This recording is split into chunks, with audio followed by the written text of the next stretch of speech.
Good morning, everyone, fellow Rotarians and guests. We have what looks like a full house this morning as people continue to join. Um, this is our final meeting of this month. This month's focus is water, sanitation, and hygiene. All right, looks like you got it there, John. Thank you very much. So these are the 6 areas of focus that we are working within. You'll see all of these are basically in order. What I do is water and sanitation, which is now water and sanitation and health and hygiene. So that's one of the areas. The other one that I also work within is community and economic development. So I'm going to show a few of these as we move forward. So next slide, please, John. One of the things we take a look at under community assessments is these specific roles. We have community meetings, I run surveys, interviews. We take a look at focus groups, those groups that work within a grant. Also evaluating assets inventory, and by the way, Neil is great at these, along with community mapping, showing where you're working, what is needed in these areas, and if any discrepancies geographically occur within these specific communities. Next slide, please. I've been to about 15 different countries for the Rotary Foundation, evaluating projects worldwide. And the reason why a lot of these slides are coming from Latin America, Spanish-speaking countries, is because I am also bilingual in Spanish. And because of that, I also get the opportunity to travel throughout quite a few areas in Central and South America. This specific picture I took in Chiquimula, Guatemala. I was there a few years ago. But this is just an example. We do everything from large-scale water projects all the way down to small community area water projects. Next slide, please. Picture I took of one of the areas. This is a pre-evaluation, and you can see the girl drinking from the water that you could see being actually water going into. You can show it's pretty murky, pretty cloudy, and this was water that was actually coming in to help supply and service a tilapia farm. So you can imagine what the water was like. It was coming straight out of a river. And so part of our job is to actually educate a lot of what's going on, what's happening within the community, and also how we could then address the issues. Every community, every water project has different challenges. This happened to be one of those challenges. Next slide, please. One of the early pictures, this is the young me about 15 years ago when I was in Mexico doing a water project. This was actually an evaluation. Our district started doing needs assessments prior to the requirement for community assessments. And so 15 years ago, I actually, this picture here was of a community assessment where we got together with people from indigenous village. These are Purepecha people, and took a look at the need for water. This was one area where they're in extreme need of water.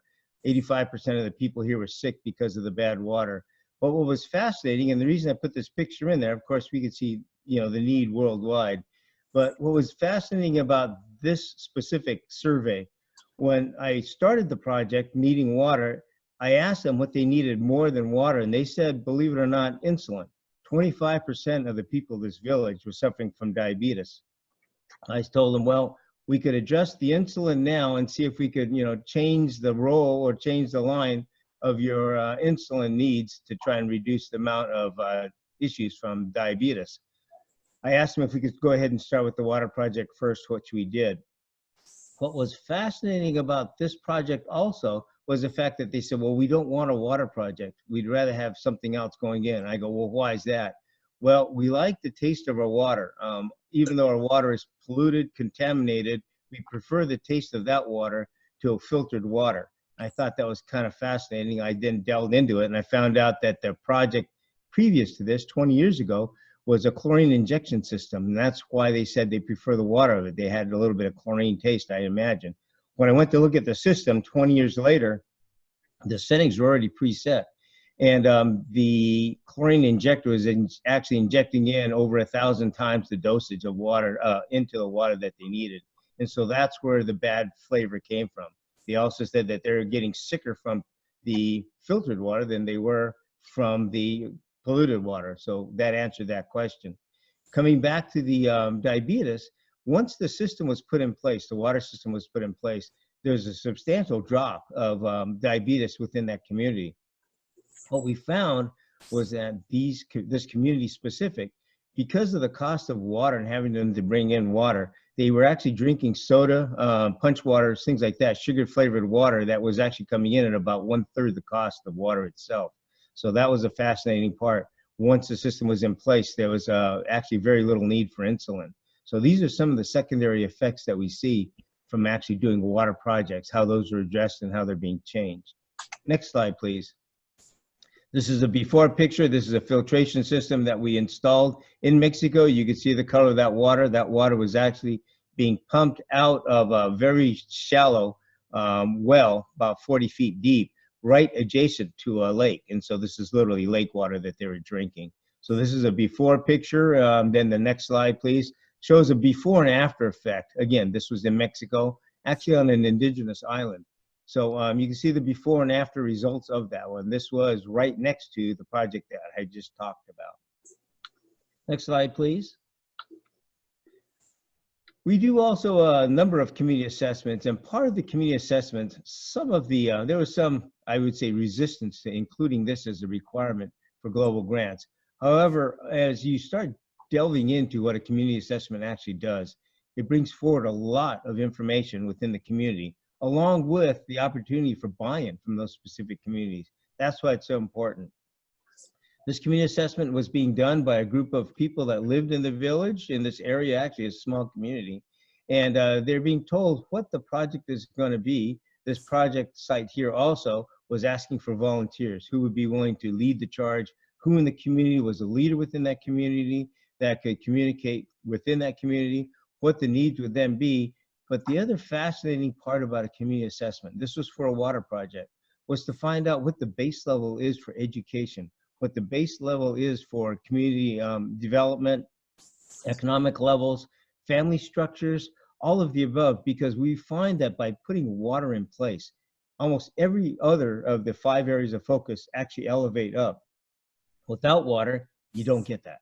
So that's why in a community assessment, especially in water and sanitation, it's important to take a look at the overall status of every point within a community. Otherwise, you won't have that baseline. You could never go back to that. You will find that water does a huge thing. Go ahead there, John. Switch me forward. One of the areas that I was in was an area where they had done substantial amount of farming for sugarcane. Again, this was on a plains area, a different area of Guatemala. And you can see this truck. These trucks, by the way, I don't know if you have them there, but we definitely do not have these in California. They go 4 or 5 deep, and they go speeding down these dirt roads doing 40, 50 miles an hour. And I swear, if you're on that road, you better get out of the way, because these trucks, I believe, come only with throttles. They do not come with brakes. They're not going to stop for anybody. Next picture, please. The fascinating part of the same area, and the reason I put that picture up there, is because of the amount of aggressive farming. There's a lot of agriculture. This area was one of the largest areas of production of sugarcane. And what happened with these farms actually came in and contaminated the first level aquifer of this village. What happened was they were finding trace elements of fertilizers, minerals, materials from that, along with insecticides. And so this is a group of people from within the community. Some of them are elected officials, some of them are Rotarians, but it was a pretty good cross-section of leaders within that community. We addressed the issue, found out what the problem was. We went back to the companies that were actually doing these projects, and the farming, and they realized that it was their fault, that the community actually was part of their workforce. And so what they did was they came in at no cost to Rotary and actually drilled a 700-foot well to the secondary aquifer. This was then water that was produced for within that community. So even though I went in as a Rotarian to do a Rotary project, the outcome of that was it didn't cost Rotary anything. With the evaluation that we were able to put forward, that was being done commercially by somebody else. Next picture, next slide, please. We do site surveys within the beneficiaries. These are the people that are being given the service of water and the water for within a community or within a household.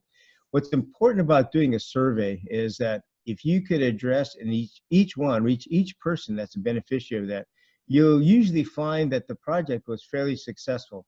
You have the education component where the people are being educated in health, hygiene, and the handling of water, but you'll also find an interesting factor of how deep this project went, if in fact the goals and objectives were met, or if not. I went to another project in an area within Mexico, close to the Texas border. And what I found there, they said in the report, 100% of the people within this community were given access to clean drinking water. When I went there and did the evaluations, I first started with the 100%. I was able to reach everybody, but I went on a site visit and I go, well, how about that house over there? It's a little bit off the beaten path. They go, well, that house does not have filtered water. I go, interesting. How about that house over there? Neither does that house or that house. I go, well, you said you're at 100%. Why is it that we are looking at probably 80%? They said that the reason for that were these people opted out. Either they had their own filter systems, they were buying water, or they did not want to spend money on taxes to actually get water furnished to their homes. And so that's why it's important. We actually came up with a new number. So that was not 100%, it was 83%. And that's another reason why these site visits are important. There are shortfalls that occur that we find, for example, in education is one of the examples, where we would then have to readdress those and make sure that that becomes a component of sustainability of these projects. Next photo. We also do site visits for NGOs. These are the people that are supporting the project grant. This is a group from World Vision. This one here, I believe, was in Honduras. And so we look at them, we talk to them, we find out what they're offering and making sure that what they're offering is getting down to the beneficiaries themselves. And so this is one of those visits I had. The people you see in the shirts, the blue shirts, were actually members of different communities that were being brought together so we could talk about these 5, 6 different communities and seeing if in fact they were universal on their distribution of information and services. Next photo. This picture here is a picture that was taken in Guatemala of a well system that was being dug. I believe this piece of equipment was actually brought in from Honduras, is what I understood. This project here was the largest project that I had, that I had evaluated to date at that time. It was a $550,000 water project to bring 24 wells to the area of Guatemala. This was one of the sites that I visited. Next slide, please. This was another one of the sites that was actually done previous to that. Unfortunately, of the 24 sites that I had visited, there were only 8 functioning wells. And of those 8 functioning wells, 13 of them had been drilled out in a 4-year time. This grant was reaching the end of its maturity, and 4 years was the time that was allotted for the project to be implemented. And what I had to do, this was the only project I ever had to pull the plug on. Because of the fact only 8 of the 24, and the money was already spent, were producing water, I had to pull the plug. This site here specifically was on the very top of a hill. And I found out that, I said, well, why would you dig it here, knowing that we have a 500-foot gully right next to this site? And they said, well, it was the flattest, most level site we could put our equipment. We couldn't put it anywhere else. We drilled the well, and by the way, you owe us $1,300 for that well. We stopped at 150 feet. So one of the reasons why I bring this project up, this project was one of the projects specific for now. All water project grants requiring that are doing well drilling require hydrology reports. So this does not happen again. This project was done in conjunction with an NGO, by the way. The cost to Rotary, even though it was a $550,000 grant, was zero. The NGO took on the full responsibility of that project, and they're the ones that actually footed that bill. So the project went away, no money went out from Rotary, and we moved on after that. This project is another site survey based on education. Quick story on this one. This was in the way upper mountains in the Honduras. We drove 4.5 hours to get to this site. When I got there, the gentleman in the middle telling the stories and talking to everybody was a Rotarian. This was his site that he was involved with. He was the site coordinator for this project. And this was in a school. You can see the school right behind where he's talking right now. And they said before you could talk, and there were probably 100 people there, you need to walk inside the school because we have a surprise for you. Well, they took me inside the classroom. I was looking, there were about a half dozen women working hard, cooking a meal there. And I asked, well, what's the meal for? And, what's the special occasion? They said, well, we're feeding the people, but because you came in and we had your resume prior to in your photo, we decided to give you a special treat. So we made chicken chow mein for you for the meeting. So I didn't want to tell them I was Japanese, not Chinese, but I did end up eating the food. I'm always questioning whether or not to eat the food, but I realized this was one of the sites where they had the filtered water already done. So I was safe eating there. By the way, I hadn't got sick yet, knock on wood, on the project sites. Next photo, please. Some of the areas that we go up to are pretty desolate. Again, some of them are in the downtown metropolitan areas. Other ones are way up in the mountains. Some of the areas are quite beautiful. So this is one of the areas that we went up into the mountains. Again, this is about a 3-4 hour drive. It takes a long time to get there. And one of the challenges we have with water projects is trying to get water to everybody. These aren't always very accessible. Next photo, please. The project here is a community and economic development project done with teaching people. These are Mayan people how to farm. The idea there was these people were all suffering from malnutrition. The people were actually being stunted developmentally, not only in height, but also mentally. And so this club in Canada actually started this project. I bring this up, I'll get it back to how that relates to water and sanitation shortly, but it was a great project. Teaches them how to grow their own crops and also how to sell in a market. It included an outlet for selling and making money. Next slide, please. The project also included the catchment of rainwater. You can see this rainwater here catchment system was put in place. The water there was to supply the farm in times of drought. In other words, this is probably a seasonal rain system. We had water there 6 months of the year. The other 6 months it was dry. So for them to continue producing, they actually included in that grant a water catchment system. Next slide, please. I wanted to bring it back to the water situation because this project was done to bring in the nutritional components for this small village of about 125 families. It included all of those components to bring food availability to them so they wouldn't face malnutrition. The girl that you see here, the young girl and the little brother that she had, are standing in front of a water system. That water system was the only water that was servicing 5 families. The girl here bathed her little brother in there, washed the clothes, and then right after she was done, she scooped up the water from that hole, because that was the only water they had, and took it back to the household for drinking. So again, when we talk about a community assessment response or result, we are looking at specifically this. So many of the projects fail because of the fact we don't address everything. These are the people of that village, the Mayan Chorti people. Live up in the mountains. As you can see, they're quite short. I am one of the tall guys there, and I stand at a full 5'7". So you can imagine the size of them. Most of them are probably a little over 4 feet tall. Beautifully dressed. They came out in their Sunday best for me just to meet me and greet me. And that was one of the benefits that I have, is I do get to meet a lot of people. There's more people that want to come out and see me than people that are actually being involved with the project, just because they really don't have a lot of social life there, and they want to see what the Rotary Foundation is all about. And by the way, on these projects, I do represent the Rotary Foundation. So when they introduce me, it's always Wade Nomura from the Rotary Foundation, which is great. They do understand where the money's coming from. They see the host money and how that's working in. So every club that's represented, I make sure that I put a plug in for them. Next photo, please. Okay, this is me going to work.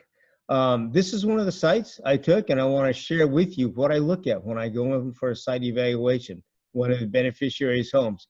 You notice a stove in place. It was a fairly new stove. You can see the smoke debris, the smoke that had collected in the ceiling portion of the house. Again, we knew it was an open fire system before this eco stove was put in place. You see the food is all fresh. There's tablecloths, everything was well washed. There's a good handling of the way the food is being served, the way the food's being handled. You saw wash stations everywhere. The floor you see is very clean. The clothing that people are wearing are all washed, they're clean. There's an ice box, a little ice chest behind the gentleman that's there. You see the clean water being held, capped in, so there's nothing else entering into that. The cooking utensils, pots, pans are all hung up when they're not being used to dry, knowing that they're drying there because of the fact that they were being washed. So this is what I look at. This is what I have to evaluate. Was the water needs met? Yes. Was there an educational component? Yes. Is the food handling done right? Yes. Was there enough information here where we realized there would be sustainability of that project? That answer also is yes. I share this because the food that you see there was actually food I was going to have to eat. So I wanted to make sure too, once again, I was getting a service that was being handled and treated correctly. So again, one of the successful projects. Next one, this is a picture of what we try and get to. The picture here is a picture of water that was filtered. And one of the hard parts of some of the sites we go to, water may not be murky. It may be coming out looking crystal clear, but there could be biological contaminants or mineral contaminants you just can't see visibly. And so this is an important component of that. Some areas we go to, they go, well, water's fine. Now, look at it, it's crystal clear. But we do a test on that showing some of the microbes that are active within there, bacterial contaminations, all of the above. And within 24 hours, we could show them results of, guess what? This is actually growing in that water, things you can't see. So again, educational component of that one. Next slide. One of the huge benefits I get in Rotary is that when I go to these project sites, I've literally stayed in contact with every project that I've been to, and it's been over 20 of them now that I've had an opportunity to evaluate, is getting to know the Rotarians. Rotarians around the world are extremely friendly. They're happy that the foundation takes time to send people like me into these sites. The fascinating picture here, I was invited by the gentleman who's sitting to your lower right. He asked me as a Rotarian, he goes, well, what are you doing tonight? I go, well, I leave at 4 in the morning. My plans were to go ahead and pack. He goes, well, could my wife and I take you out to dinner? So they took me out to a very nice dinner. I said, I don't have to sleep. I could sleep on the plane. I went with them to dinner, a little private dinner. They asked if I would be willing to meet the family, which I said, I'd be happy to. Happy to meet the family and see what was going on. They sent me to, they drove me to their house. There's a big party in the backyard going on, a whole bunch of noise and a whole lot of people. I walked in, I go, what's this? They go, it's for you. You're the guest of honor. We want you to sit at the head table. So this was the head table I sat at. And I go, I know this wasn't for me because you asked me last minute if I was willing to come to the house. So what is this party? He goes, oh, it's actually my daughter's wedding. She's in the back with her now husband now there. I go, wait a minute. Why am I the guest of honor? You are the guest of honor because you represent Rotary. You will be our guest of honor. You're here as one of the honorees of this event. So again, they do treat you well. And it's one of the great benefits of being Rotarian. There's Rotarians with huge hearts everywhere. That's my last slide. I believe I fired through that enough to at least get a few questions in. So any questions from anybody? Thank you. That's beautiful. If you'll raise your hand, I'll call on you. It's who's okay, Brent, and then Roger, or you guys fight it out. Thank you, PDG, for your great presentation. I have to say, this is this sort of thing that spurred me to become a Rotarian, to see all of the people's lives that Rotary touches around the world. Thank you for your service to the communities that you've been serving in, and it's really inspiring that you've kept a record to be able to show to others, how projects touch people around the world. So again, thank you for your service, sir. Thank you. I'd like to make one comment on that one. The reason why Salvador is online, I worked with him in Mexico on a very large project that he's doing. He's one of the people instrumental in moving things around to where Rotary Foundation is now going to focus on environmental issues. He's working on depolluting a large river within that area. Also, Neil Van Dyne is on because I work with him in hand wash. in Haiti. He brought me on board to assist with the grant process. And because of that, I've enjoyed every minute of working with both these gentlemen. They're doing fantastic, fabulous things. Thank you very much. Thank you. Roger had your hand up, and then Michael. Yes, thank you, Wade. That was brilliant. I really do appreciate you being here. My question really goes back to your slide in Honduras with World Vision. At what point did Rotary get involved with World Vision? Was it a joint project from the beginning? Did they become a cooperating organization at the grant stage, or did they come in later? How did that actually work? Well, since this is being recorded internationally, and I don't mean to put World Vision under the bus, but the $550,000 project was actually one being done in conjunction with World Vision. The failure of that system brought to light a number of issues. World Vision, they do large projects, great projects. And one of the reasons why this one actually failed was because of the fact they said the $550,000 grant was too small, didn't fit within their project model. So since that time, we have readdressed that, and the foundation now is working with them. They're one of our strategic partners and moving forward with grants. Fortunately, this was just one of those learning points that we had to get through to get a better understanding of how we could work more effectively with different groups like World Vision.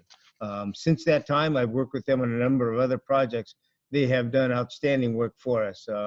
They do have substantial amount of funding leverage available to help out the foundation and our grants. And so because of that, I see a great future for us along with what's going on currently with them. Michael, you're next, and then Salvador. Good morning. Thank you very much for your lovely presentation, bringing all those good pictures and views to us. My question is really a little bit technical. When I see some of your pictures and the valleys with waters in the valley and very high mountains and very rural communities, the question that appears to me is, how do these people pump that water? How do you satisfy the energy needs of these rural communities to pump that water around? Is there any particular approach? The approach actually has to do with what's available. Some places you'll have a shallow groundwater system that's grossly contaminated. You have to go in deeper. You may have to bring in water from areas outside of that. We try to use as often as possible, actually not we, but the project itself, identify the need for water coming in from a higher elevation. That way it's gravity fed in. So you have a higher water head. The other way we do it is we have systems set in place to where you pump those into a holding tank up above, and then again, you bring that downward. These are all different ways. Some of the areas in Honduras, for example, they have seasonal rainforests, and because of that, we could dam up areas above where the water's coming down, bring that water down into these villages. There's some areas, for example, in Africa where there's actually no water available. So how do you do that? We are looking at air water harvesting as one of the opportunities. The other way is I've worked with a gentleman who does a very reasonable semi-portable, it sits on the back of a trailer, a well drilling unit. And he could put this unit in the back of a truck, drive it pretty much anywhere in the world and be able to hit water going down 600-700 feet through rock inclusive, because this works on a percussion system. It's not the standard drill and press. It's actually bouncing, and this bouncing actually will get him through just about any type of rock. So all different needs. Some of places have plenty of water. We have to deal with, for example, arsenic as one of the mineral elements that we have to filter out. The only way we could do that is either by purification through distilling it or through a reverse osmosis, which gets to be fairly costly. So every project has a different challenge. Salvador. Salvador, unmute yourself. Good morning, everybody. Thank you for the opportunity to be with you guys. It's always, as mentioned earlier, it's always great to get to know what's going on around the world. Wade, as you mentioned, we've been working on the River Lerma Santiago to develop a Rotary committee, a Rotary alliance, if you will. And District 4170 already started it, but with all the Rotary clubs in Toluca signing a partnership to work on the pollution issue. every single area in the world is different. As you mentioned, some of them are natural pollutants, so or others are commercial pollutants because of factories and so on. We had planned a trip to Mexico to visit the River Lerma Santiago watershed for March 22nd. But because of the coronavirus shelter in place, we had to cancel it. And what I would like to ask you, Wade, is once all of this is lifted, if you could set some time aside so you can come and join us. And we're going to meet with our Rotarians, because there's a huge movement going on right now to be able to partner with other organizations and eliminate the pollution. Great things are being done. One of the things being planned is actually develop an award to industry that is social responsible, and to recognize them for their efforts. The idea with this is basically how can we eliminate the pollution without spending a single penny, and basically is empowering the industry to start taking care of themselves. At the same time, if you have seen it, visited the Mississippi River Cities and Towns Initiative, which is all the mayors along the Mississippi, there's a plan for in the fall to go to Minnesota, to the headwaters of the Mississippi. So I want you to also put it on your calendar to come with us, since you're a mayor, and meet with the mayors of all the Mississippi River watershed, and see what they do, see how we can actually copy their efforts, their partnerships, their processes, and implement it in other watersheds around the world. One other thing I wanted to ask you as well is help us develop the MOU with the USGS, United States Geological Survey. They have great resources that we can use as Rotarians for projects for the future. One of the things that I really like is their world mapping, where they can actually give us satellite images of any kind of project that we want to do, and be able to see from the sky what are the things that natural resources can actually help us. Anyways, it's a little bit of things in there. Put it on your calendar. I'll send you my phone number so we can talk later about that. Sounds good. Well, send me those dates. Just to address a few issues, the Mississippi Water Project was one. I actually spoke in New Orleans last month with all of the national mayors of the United States. At that conference, they actually were talking about that one. So I believe I already have an invitation there, but send me yours. I'd be happy to do that also. I was a keynote speaker talking about development and different initiatives, not only within Carpinteria, but also work that I do internationally for the foundation, Rotary Foundation. Beautiful. I was scheduled to be a keynote speaker in Mexico, in Morelia. Could not make that one because of the shutdowns, but I'm planning on going back probably in the fall sometime. Your project, by the way, I wanted to let you know, one of the reasons why 2 years ago, Rotary said that they would not get involved with the environment, doing environmental cause or issues within that area because it was too broad. Water and sanitation was one of the areas where we were able to change that mentality because of water and sanitation requiring the need to address polluted water, whether it's on the surface or subsurface, is one of the reasons why it's now open. We are going to be looking at environmental projects because of that. Beautiful. Specifically, and your project was one of the few mentioned. So congratulations to you. And I will go with you in Mexico. Again, it's supposed to go back September, October, as soon as things get a little bit more mellowed out here. Thank you. Thank you. Thank you. Natasha has been very patient. Morning, Wade. Thank you so much. That was fascinating. And I would really love to let you know that from the Rotary Club of Montego Bay in Jamaica here, your points about really doing a lot of work before the project are so important.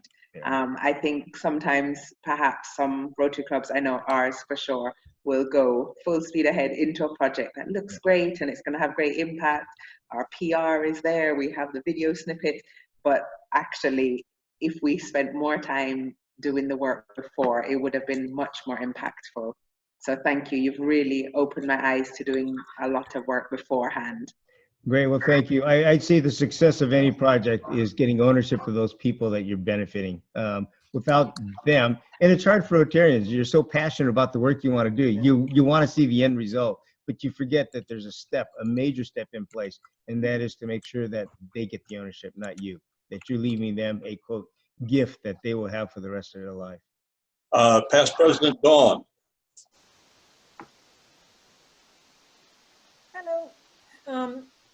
I've worked in several what they've called developing countries, including Haiti and some of Latin America, and helped a lot of Rotary clubs deal with the transition from sort of the give us a good idea and we'll fund it, not ask too many questions, to the current much more documented structure. And my question is, in areas where you can, in a country or an area of a country where you can't easily get like a government registered and certified engineering firm to come out and do a USGS style ground survey to show that there's water and it's likely to be good, what's the standard you set for people who don't have that resource? If you've like got folks who are drilling wells who are experienced with stratigraphy but don't necessarily have all the fancy equipment for proof, what are you looking for in your engineering studies? Understood. And that was, again, the reason for that was because of the lack of studies before. They went from 0 to requiring something fairly substantial. I noticed it was a big thing that clubs in Haiti screamed about, because they're like, we're not professionals. We can't make this jump. So where did it shake out? The one way that I've done it with some of the projects in the same situation as yours, for example, Guatemala, Honduras had the same challenges, just not having the money, the funds available to do that. You can use an adjacent study of a project or a well that's already in place if you could show it's coming from the same aquifer. I'd say that's probably the easiest way to do it. That would be the least amount of challenge to you, is saying, you know what, this well is within 1,000 feet of where we are planning on it, within a half mile. We have now established through this report, which could be a written report, that this is actually sharing the same aquifer as the one we are willing to tap. The product of this water is, this well is such and such, and be able to use replicating systems that way. So what you're going to do, first of all, if that is a situation, find out if there are records or reports of water already being done. If there are wells in place, get water samples from there saying this is a replicating. We anticipate this being a replicating water for aquifer. That's usually the easiest way to do it. Thank you. Karen, you're up. Thank you. Thanks for an amazing slideshow. The lens through which I watched it was thinking about Rotary having an area of focus for the environment and how we would apply all your methodologies to finding good projects in that area. One of the first questions I asked RI when I was trying to figure out what an environmental sustainability Rotary Action Group would do, I said, well, what about how you actually power the equipment, the pumps that bring the water up to people? If you've got a pump, what about the feasibility of never using another diesel or gasoline powered engine, but relying on wind and pump storage or solar panels and pump storage? Can you talk about projects where you've tried that approach, or how we might shift to more environmentally sound methods of actually pumping the water if you have a deep well? One of the challenges I've seen, and I do believe in, eventually as we go into more environmentally sound practices here in the United States or in developed countries, that's going to be one of the first ones we move on. And the reason I say that, I've seen a few systems in place where we use the solar pumps, things like that. And they are, they're better, they're getting better, but they haven't been the actual solution. When I approach and we go evaluate some of these, the community will ask us, well, don't you use a solar pump for your water? I go, well, no, we don't. Well, why is it that we are using a solar pump here when you don't even have solar power to your house? And so that was one of the stigmas, I would say, that we had to address, was the fact that we were giving them what they thought was, quote, a second-rate system. It wasn't producing as well as a primary system, which would actually be, for them, in that case, it would be gas powered. You're right on that. It is eventually going to have to get that way. We have a long way to go. Communities, for example, California is pushing hard right now to go more sustainable as far as the energy is concerned. We are looking at different ways to do that, to address that within the state, within the country now. As we get farther along with that, I think that's going to then filter down into how it's going to be able to be handled within the projects. Right now, we're at an early development stage of that one.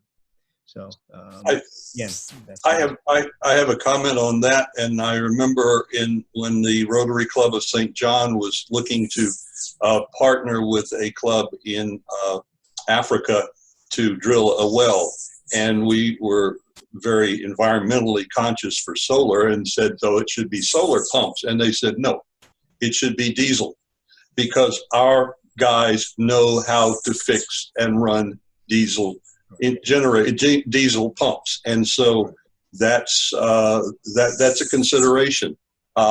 Salvador, your hand is up. One thing I wanted to mention on regards of that, Wade, is a friend Rotarian actually mentioned to me that he started working with Engineers Without Borders in the area in Peru and the Amazon. And he mentioned that he had the opportunity to see some of the water wells along the Amazon area and that were done by Rotary. And unfortunately, it didn't give us a very good report. One thing that he mentioned is that many of them are actually failing or failed, and they were not repaired. The approach of Engineers Without Borders has been of using solar wind to make sure that those pumps are operational, and to give the training to the locals to make sure that they actually are sustainable. One thing I wanted to share that with you, because if we are not yet, or if we already are, partnering on projects like that with Engineers Without Borders, he's one of the people that was going to come with us on the River Lerma Santiago trip to start developing the partnerships. So just to throw that out there. Yep, no, that is going to be a part of it. When we look at Rotary Foundation projects, grant-specific global grants, what we do is the clubs will come up with the solutions, not always us. We could assist them with that, but with the solutions being met with the communities and with the clubs, it's hard for us to, I would say, change the mentality, change that. So as we see more progress coming forward with what's being offered, what's being available, especially as far as sustainability for the ecology, we will be implementing a lot more and more. And I am saying this. We've also had, unfortunately, the same reports of failures within systems in Africa on systems that were considered, quote, environmentally friendly. The wind machines, the solar machines, they just haven't been producing or functioning what's needed. So we do hear both sides of that, unfortunately.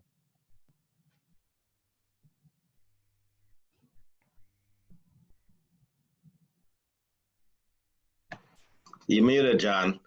So, okay, I'll take that cue. I have a confession to make. None of you know me as a softie, except perhaps Jackie. But during the presentation, I have to admit, a small tear came to my eye, because just seeing the difference that it makes on people's lives, as a Rotarian, when you see projects like that, it reminds you, it keeps you grounded. It reminds you the things that we oftentimes take for granted, that people in other parts of the world live with on a daily basis. And so, again, I'd just like to say, if I heard the humorous comment that you made before about being Japanese. If I were wearing pants, I'd give you a full bow. But not the case. I'm glad you know. Not right now. I don't have to. Thank you. Thank you very much. I'd like to actually give you another round of applause for that great presentation and the work that you do. Thank you very much. Okay, so as we wrap it up, again, thank you for the great presentation. And I don't think we have, well, yes, actually we do. We have time for a quick Rotary Minute that's related to it, because you kind of glossed over this, but I wanted to read this excerpt from the Rotary Foundation website because the cadre of technical advisors, that is a quality assurance team of all of the projects that the Rotary Foundation awards. And, you know, as PDG said, you know, the experts in as technical advisors in each of Rotary's 6 areas of focus. Cadre members include lawyers, diplomats, teachers, social workers, mediators, arbitrators for peace and conflict prevention and resolution. They're obstetricians, doctors, nurses, midwives, public health professionals, epidemiologists in maternal and child health and disease prevention and treatment. There's civil, environmental, mechanical, and biological engineers and city planners in water and sanitation. They're teachers, community educators, education advocates, administrators in basic education and literacy. They're small business owners, bankers, city planners, community organizers, real estate professionals, revitalization specialists, and agronomists in economic and community development, and the accountants and financial advisors in auditing. So again, this is the core behind all of the projects that the Rotary Foundation does. And you know, we thank you for this presentation and for sharing this morning with us. Great. Oh, thank you. Again, my pleasure. And for giving us some hope and good feelings here as we are all sheltering in place. I'm sure there was a fine somewhere mentioned, but I'm not in a position to award fines, and we'll I didn't stand up, so it's not me. Right. Okay. And so, Dennis, you do it so well. Would you please lead us out as we close? AG Roger had his hand up. Roger? No, only to say it was me because I didn't unmute myself. But you and I will settle that separately, John. Yes, and I can hardly wait for the Premier League to get back in action. I'm sitting there in watching the television, and there's no soccer on. And I look over, and there's this woman sitting in the chair next to me. She seems nice. She told me she was my wife. She seems nice. Dennis, take us out, please. Well, I'd like to shunt this today to Terry, who we haven't heard from today. How about that? Yes, Dennis. Please join me in the things we think, say, and do. Is it the truth? Is it the truth? Is it fair to all concerned? Is it fair to all concerned? Will it build goodwill and better friendships? Will it build goodwill and better friendships? Will it be beneficial to all concerned? Will it be beneficial to all concerned? And it will be fun. It will be fun. It has been fun. It'll be fun. Around the world. And Rotary around the world. Thanks again, Wade. Thank you for coming. Thank you, Please come everybody. again. Thank you. And now there's light